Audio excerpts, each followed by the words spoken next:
The land of coffee beans. The only African country that was never colonized by European powers. The cradle of humanity. The inspiration for Drake's East African Girl. The place where they eat the flat sour bread that nobody knows the name of. One of the fastest growing economies on the African continent.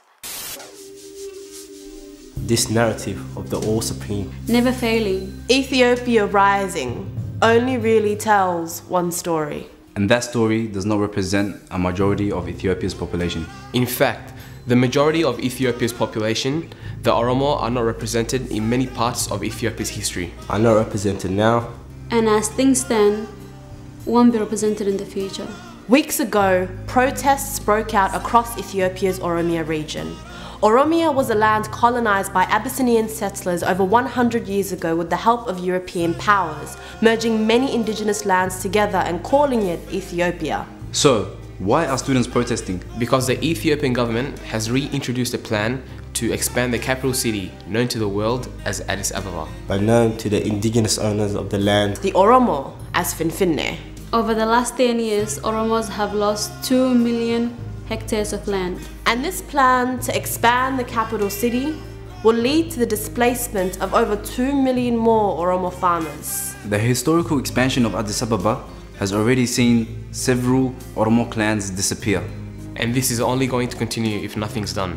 And as a result of this very real threat of economic and cultural genocide, University students High school students and primary school students have made up a majority of those leading protests across the country, Oromo athletes farmers, and the residents of the towns are threat. have joined this call for justice. but nobody's listening. especially the Ethiopian government.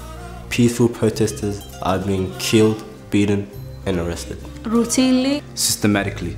And this is an all too familiar story. In May last year, similar demonstrations erupted, again led by peaceful student protesters, Dozens were killed, many more were injured. and hundreds were arrested, Some are still behind bars. without being charged or given the right to a fair trial. and it's happening again. But this time, The call is louder. Clearer. And more powerful than ever. students are chanting messages declaring that if their ancestral land is taken away from them, then they really have nothing left to lose. So what do we know for sure? We know if there's anything that's going to make these Ethiopian leaders reconsider its violent dissent against these students, It's collective, global dissent.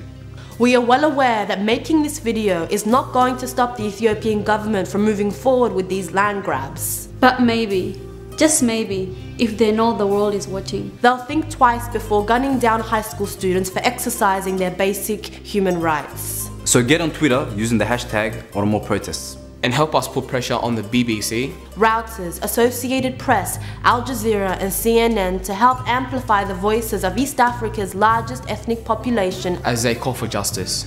I stand with OromoProtests. I stand with With the Oromo protests. I stand with the Oromo protests. I stand with the Oromo protests. Do you?